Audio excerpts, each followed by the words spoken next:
Hi guys, कशा आहात? एकदम मस्त खास.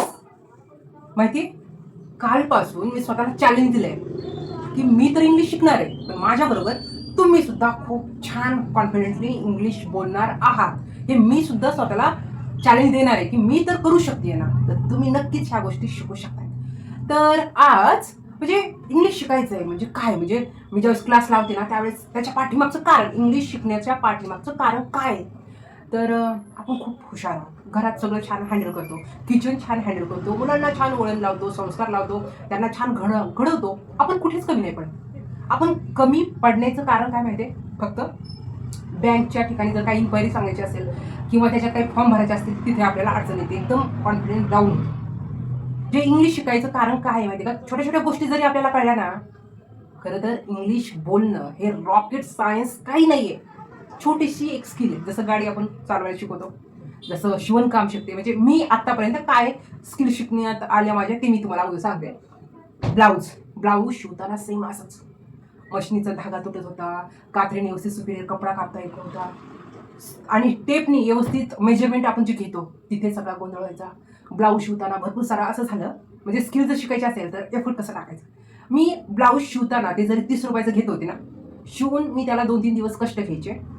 ते शिवून दिल्याच्या नंतर आपल्याला इंग्लिश शिकायचं आहे तरी सुद्धा थोडंसं माझा अनुभव सांगते. त्याच्यानंतर मी तुम्हाला नक्कीच त्या गोष्टी सांगणार आहेत ज्या गोष्टीची आपल्याला भीती वाटते. तर ते ब्लाऊज शिवून झाल्यावर ज्यावेळेस ती लेडीजला मी देत होते ना, ती म्हणायची छान बसलं नाही.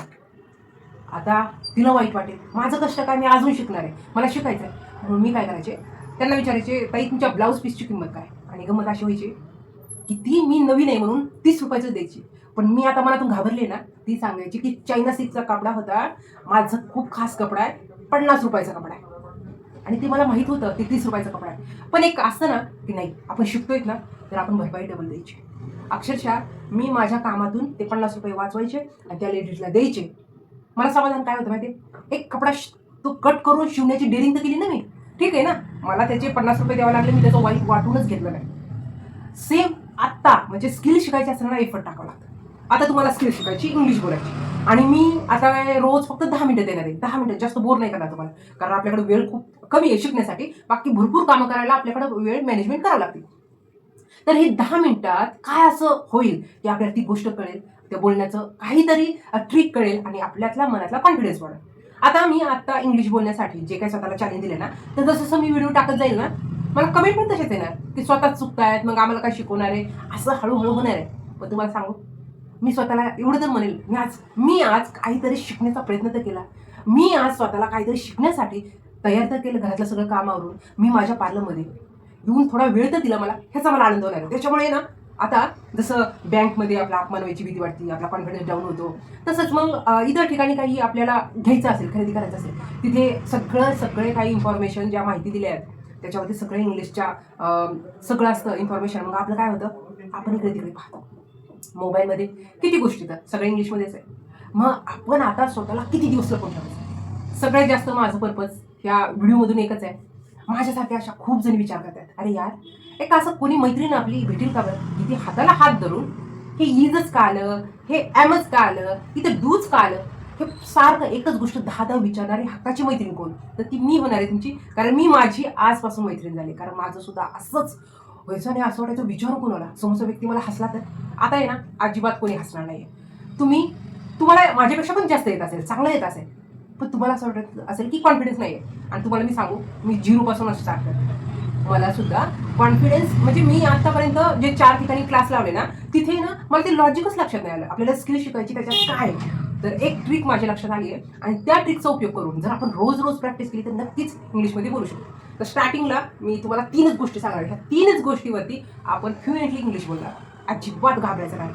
लर्न विथ वैशाली बरोबर तुम्ही आहात, आणि तुम्हाला हा व्हिडिओ आवडत राहील. पुढे पुढे तुम्ही माझ्याबरोबर जे काही ग्रोथ करणार आहे स्वतःच्या कॉन्फिडन्सची, तर नक्कीच ह्या चॅनलला सबस्क्राईब करा. कारण काय होईल, माझे जितके सबस्क्राईब वाढत जातील ना, मला मग लाईव्ह घेता येईल, आणि लाईव्हमध्ये ऑन द स्पॉट आपण एकमेकांना बोलू शकतो, किंवा तुमच्या काही गोष्टी त्या मला कळतील. म्हणून काय करायचंय, सुरुवातीला मला थोडा सपोर्ट द्या. तुमच्या सपोर्टने काय होईल, मला अजून छान तुमच्याबरोबर हितगुज करायला किंवा सगळ्या गोष्टी अशा कशा शेअर करायला मी टाईम काढू शकते. म्हणून प्लीज थोडंसं हेल्प करा.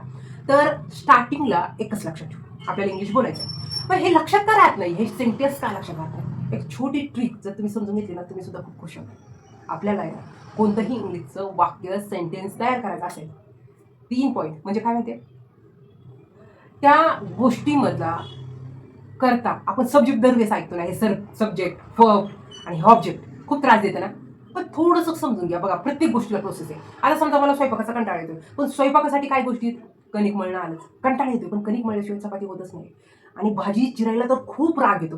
भाजी चिरल्याशिवाय ती भाजी छान शिजून टेस्टी बनतच नाही. म्हणून या इंग्लिशच्या ह्या सब्जेक्टचा, वर्बचा, ऑब्जेक्टचा खूप राग येतोय. का हे का असे आहेत? तरी सुद्धा ह्यांच्याशिवाय आपण बोलू नाही शकत. काय होईल मग? आपण त्या पॅटर्ननुसार चाललोत ना, पॅटर्ननुसार चाललो म्हणजे कसं पॅटर्न बघा. ते मला बोलायची का सवय माहिती आहे, मी इनकरेज करते ना, त्याच्यामुळे ते अगोदर समजून सांगते. म्हणजे काय वेळेला एकदा का आपण गाडी स्टार्ट केली ना मग थांबणार नाही. पॅटर्न म्हणजे मॉर्निंगच्या टाईमला आपण आवर्जून चहा पितो आणि परत नाश्ता करतो, त्याच्यानंतर दुपारचं लंच करतो, नाईटला डिनर करतो. ह्या ज्या गोष्टी ह्या पॅटर्न आहेत. सकाळ दुपार काय आहे संध्याकाळ, ह्या गोष्टी कशा पॅटर्ननेच होतात. असं होतं का आपण दुपारी चहा पितोय किंवा आपण डिनरच्या टायमिंगला झोपलोय, असं नाही होत. तो पॅटर्नच बनलाय, त्यानुसार आपण आपली लाईफ जगत असतो. तसा हा पॅटर्न समजून घेऊ प्लीज. सब्जेक्ट म्हणजे ती जी क्रिया आहे ती कोण करते, कोण करतं, जी क्रिया आहे ती कोण करते. आणि जो मधला वर्ब आहे ना, ती कशावर होती, क्रिया जी आहे ना ती क्रिया काय आहे. म्हणजे सगळ्यात अगोदर जो क्रिया करणार आहे ना तो कोण आहे अगोदर. नंतर जी क्रिया आहे ती मध्ये, ती क्रिया काय आहे, खाण्याची, उठण्याची, बसण्याची. आणि 3 नंबरला जे राहतं ना ऑब्जेक्ट ऑब्जेक्ट ऑब्जेक्ट म्हणजे काय माहिती आहे, ऑब्जेक्ट म्हणजे ती जी क्रिया झाली कशावर आहे आणि काय आहे. या 3 मेथड समजून घे. 3 लॉजिक ही खूप खास गोष्ट आहे. मला खूप आवडली, तुम्हाला सुद्धा आवडेल. पुढे पुढे तर खूप इंटरेस्ट आहे. आता बरोबर आहे ना, प्रोसेस शिवाय, पॅटर्न शिवाय त्या गोष्टीला किंवा त्या दिवसाला इम्पॉर्टंट आहे. तसंच या 3 गोष्टीशिवाय आपण इंग्लिश बोलू नाही शकत. सगळ्यात अगोदर सब्जेक्ट, नंतर ती क्रिया कशावर घडते ती ऑब्जेक्ट, आणि त्याच्यानंतर ही क्रिया काय कशावर घडली आहे.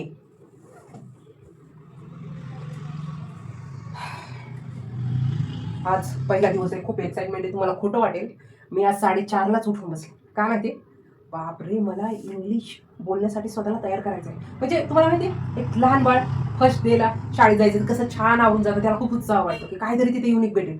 तसं माझ्यासाठी आजचा प्लॅटफॉर्मवरती मी काय बोलणार आहे हे एक्साइटमेंट होती.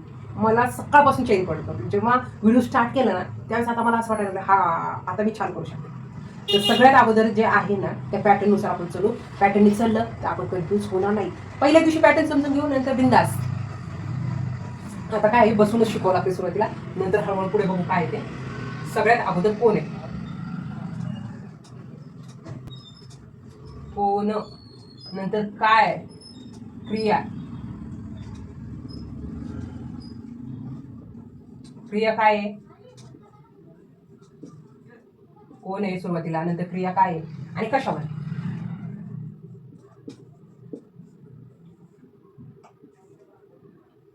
किंवा जे आहे जी क्रिया आहे, ही जी क्रिया आहे ती नेमकी काय आहे ते आपल्याला ऑब्जेक्ट म्हणून सांगावं लागतं. आता कोण म्हणजे सब्जेक्ट, क्रिया म्हणजे वर्ब आणि कशा म्हणजे ऑब्जेक्ट.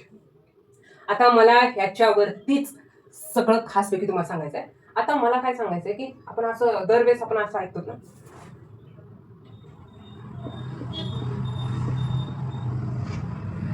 हे मी जिथे जिथे क्लास लावला ना ते होतं, पण मला सेंटेन्स बनवता नाही आलं. त्यांनी बिचाऱ्यांनी खूप एफर्ट टाकले असतील, पण का माझ्या ब्रेनला ते आवडलं नाही तेच मला कळत नाही. पण आज मी खूप खुश आहे.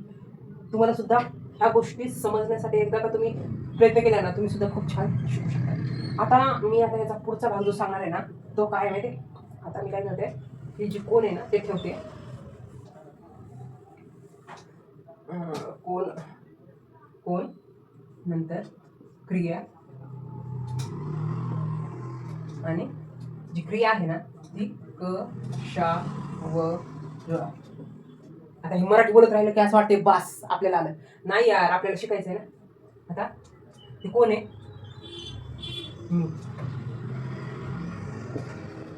चहा.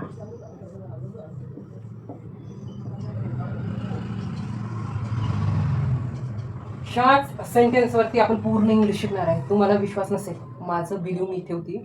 नक्कीच त्या 3च गोष्टीमुळे आपण इंग्लिश बोलायला शिकणार आहोत. थोडंसं आपल्याला सर्च करायचंय. आपल्याला खूप साऱ्या गोष्टी कळत जातात. आता इथे कोण आहे, इथं तर मी आहे. करता म्हणजे मीला आपण इंग्लिशमध्ये म्हणतो आय.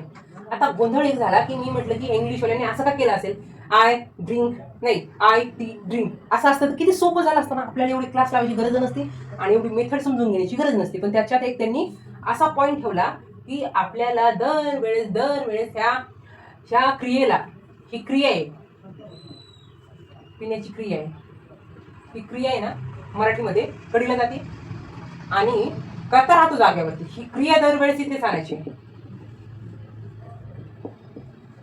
ड्रिंक हे काय आहे, कशावर आहे क्रिया, कशावर झाली, चहावर. आय ड्रिंक टी म्हणजे मला सुद्धा खूप बरे वाटायला लागलं, आपल्याला जमू शकतंय. तर आता हे एक छोटंसं उदाहरण दिलंय, तर आता आपण थोडे सेंटेन्स करू शकतो. आता ह्याच्यात एक ट्विस्ट आहे बरं का, ट्विस्ट एकच समजून देते मी, नंतर आपण ह्याचे 10 सेंटेन्स करू. आणि ह्याच्यात ट्विस्ट काय केलं माहिती का इंग्लिशवाल्यांनी, आय, वी, दे आणि यू आहे ना, ह्यांनी काय केलंय, हे जे फॉर्मला घेऊन आले ना, म्हणजे क्रियाला घेऊन आले ना, त्यांच्याबरोबर काहीच नाही आणले, ते असे फ्री आले, ते एकटे आले ते. पण ज्यावेळेस ही आली ना, शी आलं ना, ईट आलं, हे दरवेळेस आहे ना त्यांच्याबरोबर त्यांचे बाळ घेऊन येत आहेत. एक तर यस तरी घेऊन येत आहेत किंवा यस घेऊन येत आहेत. हे कधी एकटे आलेच नाही, यांची डेअरिंगच नाही एकटे येण्याची, समजू आपण. आता काहीतरी लॉजिक ते लक्षात ठेवावं लागेल. हे कधीच सेंटेन्स मध्ये एकटे येत नाही, त्यांचे बाळ घेऊन येतात हमेशा. जसं आई पाहिजे की त्याच्या हातात हमेशा कमरेवर तरी बाळ असतं, हातात तरी धरून चाललेली आई अशी. आपण कधी आई शब्द म्हटलं तर तिच्याबरोबर बाळ येतं ना, तसं ही, शी, ईट यांना आपण आमंत्रित केलं की हे एकटे येऊ शकत नाही, त्यांचे बाळ असणार आहेत. प्लीज हे लक्षात ठेवा. हे सुद्धा लॉजिक माझ्या खूप दिवस लक्षात येत नव्हतं, पण आता आले लक्षात. तर थंड काय, आता आपल्याला ही म्हणायचं आहे ना, हिला लगेच, ही ड्रिंक नाही होणार, हिला लगेच ड्रिंक्स. आता ड्रिंक्सचं काय केलं त्यांनी, यस लागलं ड्रिंक्स, नंतर शी ड्रिंक्स, ईट ड्रिंक्स, आणि I drink, we drink, you drink, they drink, tea. तर प्लीज गाईज थोडंसं लॉजिकने चलू, पण खूप छान शिकू आपण. आता छोटे सेंटेन्स तर बोलले पाहिजेत ना, आता इतकं छान बोलतोय, कारण आता इंग्लिश आहे ना फक्त असं समजत नाही हो. ह्या जिभीला आपल्या थोडी एक्सरसाइज द्यावी लागेल. तुम्हाला सांगू का मी, अक्षरशः कम बोलायचं असेल ना, मला असं वाटायचं माझ्याकडून बोलताना केम झालं तर परत गोंधळ होईल. ड्रिंक हा शब्द बोलताना काही वेगळं बोललं तर म्हणजे असं होईल. बिल्ट शब्द हे ज्यावेळेस बोलायला लागलं का मला भीती वाटायची. आणि ही भीती कशामुळे होत होती की आपण आता असं एन्व्हायरमेंटच नाहीये, आपण म्हणतो की मिररच्या समोर बोला, ते काय होत नाही हो, मिररच्या समोर होत नाही. मग काय करावं लागेल, आपल्याला कॅमेरा ओपन करायचा आहे आणि त्याच्यामध्ये प्रॅक्टिस करायची. 10 सेंटेन्स घेऊ, जास्त काहीच नाही, 10 सेंटेन्स. म्हणजे मी सकाळपासून काय केलंय त्याचे मी फक्त सिम्पलमध्ये बोलते. I wake up early morning.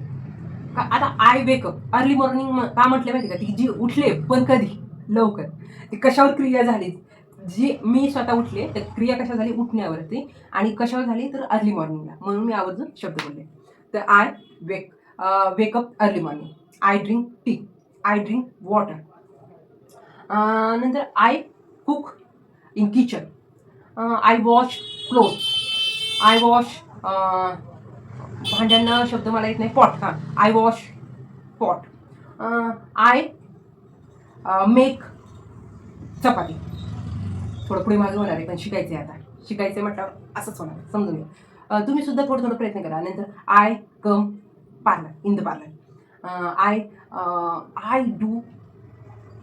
Do makeup, म्हणजे आय मेक व्हिडिओ. म्हणजे आता मी प्रत्येक गोष्टीला आय आणि नंतर ती क्रिया मी आता लक्षात आली आणि मला खूप आनंद व्हायला लागला की हे मला सेंटेन्स जमायला लागले आणि तुम्हाला सुद्धा असेच जमते. तर आता मी ह्याच्यामध्ये जेवढे आय बोलले ना त्याच्यामध्ये मी यू बोलणार आहे. आता you wake up early, you drink tea, you drink water, you drink milk, you drink tea. Okay, you तू नाश्ता केला का ते जास्त होईल. तर आय, आता इथं I breakfast, you breakfast, we breakfast, असं. आता ह्याच्यामध्ये मला आहे ना फक्त ही, शी, ईट टाकायचे, तर लगेच येत आहे सगळ्या गोष्टींना यस द्यायचंच आहे. ते एकटे येत नाहीत, ते आपलं बोलणं झालंच आहे.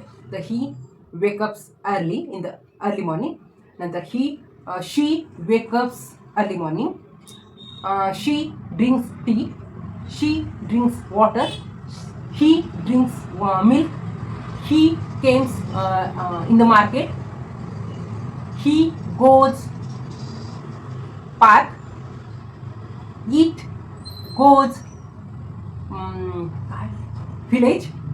थोडंसं कन्फ्यूज होत आहे, पण आज जे बोलते ना ही सुरुवात आहे, त्याच्यामुळे तुम्हाला पण असंच प्रॅक्टिस करावं लागेल. फक्त लॉजिक लक्षात ठेवलंय आपण. ही शी इट येतील तिथं यस किंवा यस, आणि आय वी यू आणि देला क्रिया जी आहे त्याला यस आणि यस नाही लागत. त्याच्यामुळे आजचा जो पहिला व्हिडिओ आहे त्याच्याबद्दल मी खूप खुश आहे. 3 ट्रिक लक्षात ठेवल्या आहेत की जो करता आहे तो कोण असणार आहे, तर मी आहे का ती आहे हे आवर्जून सांगायचं आहे. त्याच्यानंतर ती जी क्रिया आहे ती काय आहे, उठायची, बसायची, झोपायची, ती क्रिया सांगायची आणि ती कशावर होती, काय होती, या 3 गोष्टी आज आपण शिकलोय. त्याच्यामुळे मी खूप खुश आहे. आणि तुम्ही सुद्धा काय करा माहिती का, आवर्जून कमेंटमध्ये एकच सेंटेन्स टाका. मी नेक्स्ट व्हिडिओमध्ये आवर्जून तुमचं नाव घेईल आणि ते सेंटेन्स कसं तयार होते ते मी आवर्जून सांगेल. तर थँक्यू, वेळात वेळ काढून तुम्ही आज माझा पहिला व्हिडिओ पाहिला. मी खूप खूप खुश आहे. तुम्ही सुद्धा खूप हॅपी होताल. आवर्जून व्हिडिओ पाहण्याकडे लक्ष द्या आणि थोडासा सपोर्ट द्या. म्हणजे काय होईल माहिती का, सगळ्याच गोष्टींचे हळूहळू क्लॅरिटी वाढेल आणि आपल्याला परफेक्ट इंग्लिश येणार आहे. पण अगोदर आपला कॉन्फिडन्स बिल्ड होतो ना, या पॉईंटवर आवर्जून लक्ष दे. तर सी यू नेक्स्ट व्हिडिओ. तर बाय.